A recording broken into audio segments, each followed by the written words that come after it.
Today we're out here taking a look at the 2016 Audi TT. Now this is obviously the Roadster version because we do have this canvas top, no roof right now at the moment, as you can see. There is also a coupe version, there's also a TTS, and very soon there will be a TTRS if you want even more power. Audi tends to prefer design evolution to design revolution, so we get a front end that's styled very similarly to other Audi products, even though this is all new. We get these much angrier headlamps here, an angrier grille up front as well. Now you notice we don't have fog lamps down here because those are actually now integrated into the LED headlamps that are standard in the TT. Audi calls these all-weather lamps, and they claim they produce less glare than traditional fog lamps. The all-weather lamp is actually this lamp right here on the inside of the headlamp, and the other portion of the lamp is the high beam and the low beam. Now when I say this is closely related to the GTI and the Audi A3, it's mainly right here under the hood in the engine compartment. Because what Volkswagen is doing with their new modular platforms is they're saying this section of the vehicle is fixed in terms of dimension, the engine, the drivetrain, etc. right over there, and then everything else in the vehicle can be massaged to suit the particular model. So the wheelbase, the overall length of the vehicle, all that sort of stuff is a little bit different. Now in terms of overall size, this is just about the same size as the new Mercedes-Benz SLC or the BMW Z4. This is about 10 inches longer than a Mazda MX-5, but about 8 inches shorter than a Porsche Boxster. From this angle, you can see that the TT is getting more aggressive with every generation, and it really suits the driving dynamics of this model now. We have these much more aggressive LED tail lamps. They're standard on all TT models. Dual exhaust tips down there, and we have these more angular style hoops for the rollover protection system. As we see in a few other luxury convertibles out there, practicality was definitely in mind for the TT, and as such the top actually goes into a different compartment than the trunk area itself.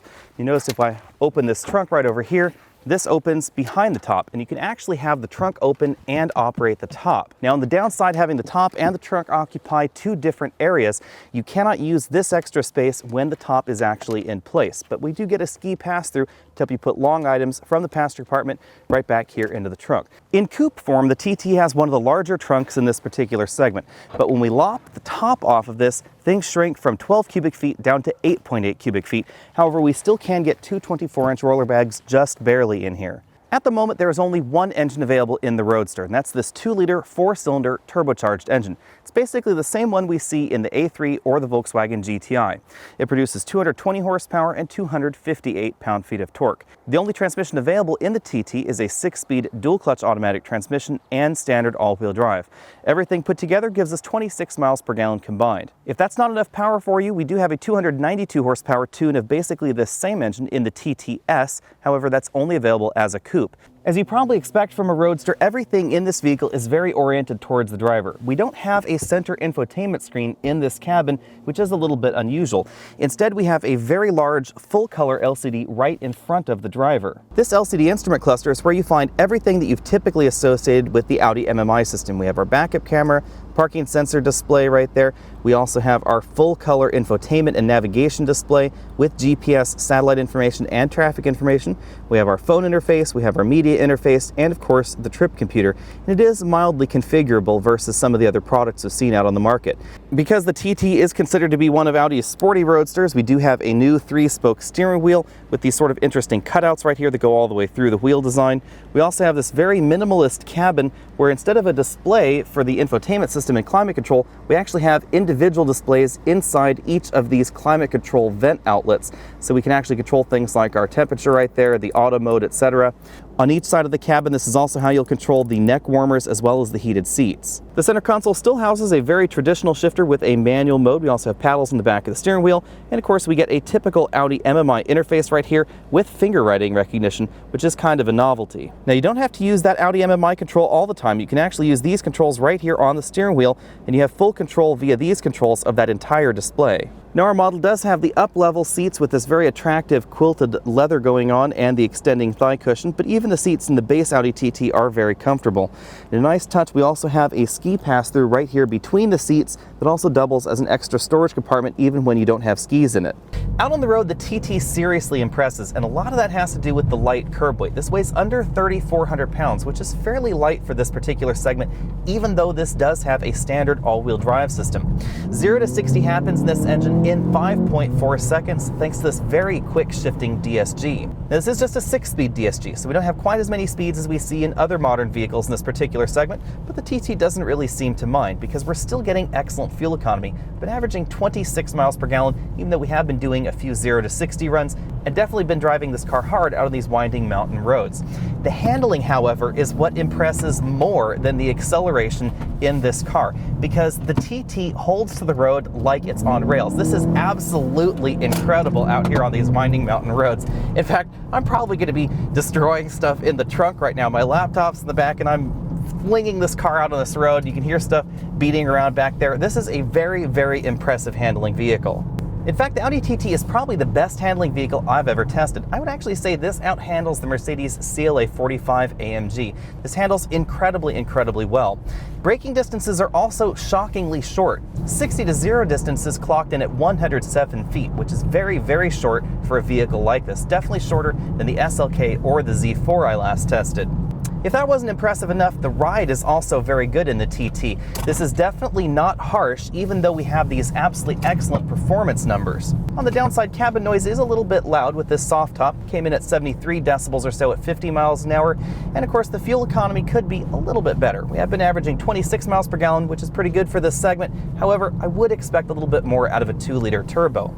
Although acceleration could always be faster, what's more impressive about the TT is really how well sorted everything is. This is sort of the jack of all trades car. It does incredibly well at braking, at handling, at the ride, and it still gives you excellent acceleration numbers as well.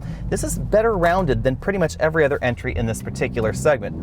The BMW has solid rear-wheel drive dynamics, so does the Mercedes, of course, but I think that there's a little bit too much of a penalty in terms of the ride, and the handling isn't actually as good as the TT either. As I've come to expect from Audi, the TT is well priced and well equipped even in base form. We get those 12-way power seats with the 4-way adjustable lumbar support and leather seating standard. Leather is something that a lot of luxury cars are skipping in the base models. We also get automatic climate control, parking sensors, and that full LCD instrument cluster that we were seeing earlier on the inside. That's all standard in this vehicle, as are LED headlamps and the ski pass-through. All that put together will set you back $42,900 in the TT Coupe and $46,400 over here in the Roadster. That's actually not too big of a price leap in order to cut the top off of the car. Even in fully loaded form like this model that we've been taking a look at right here, the TT is still quite a good value at $53,850. If you need more than the 220 horsepower we find in this model, the TTS will set you back $51,900, which is actually still one of the better values in this very small luxury roadster segment. Competition for the Audi TT is relatively limited. We have things like the BMW Z4 starting at $49,700. That does give you a little bit more power than this, but it's actually slower 0 to 60 because the TT is quite light and it has standard all-wheel drive. The Z4 with a 3-liter turbocharged engine at 300 horsepower is faster than this, but it's $57,500, which is actually more than an Audi TTS. If you want the most power in your Z4, that will start at $66,330, and it only gives you an extra 35 horsepower. Over on the Mercedes side, pricing has not yet been announced for the upcoming SLC. However, my estimate is it's going to be right around $52,000 or so. That will give you the 241 horsepower base version. If you want the AMG version, which is now going to be using a twin-turbo 6-cylinder engine, expect to pay considerably more than the TTS, probably more than the TTRS as well. Now the Porsche is kind of an interesting twist because its weight balance is shifted towards the rear, not towards the front like we have in this model. And that means for the average driver out there, this is going to be more predictable than that Porsche. However, the Porsche does have an improved feel, especially in handling out on the road, because the front is very light, very willing to turn. My overall top pick in this segment is the 2016 Audi TT because it checks almost all the right boxes for me. It is very attractive, it's also very efficient, it's very comfortable on the inside, and it is well optioned in terms of value. Now I do have two small complaints. You cannot get the more powerful engine options in the ragtop version that we've been driving, and that LCD infotainment system that's on the driver's side is just not as practical as a center-mounted screen that we see in the other Audi models. I wish that Audi gave us a choice whether or not we had the center screen or at least had a pop-up variety in the dashboard. The trouble is that this particular display distracts me a little bit more from the road than a more traditional Audi MMI system because Audi places them a little higher on the dashboard so that way your eyes are a little bit closer to the road ahead of you. They're not down there on the instrument cluster. I found myself a little bit more distracted with this particular system than MMI systems in the past, even though they operate very, very similarly. Thanks for taking the time to check out this video. Again, I'm Alex Dykes, and this has been the 2016 Audi TT Roadster. Be sure and click that subscribe button down there at the bottom of your screen, and I'll see you next week.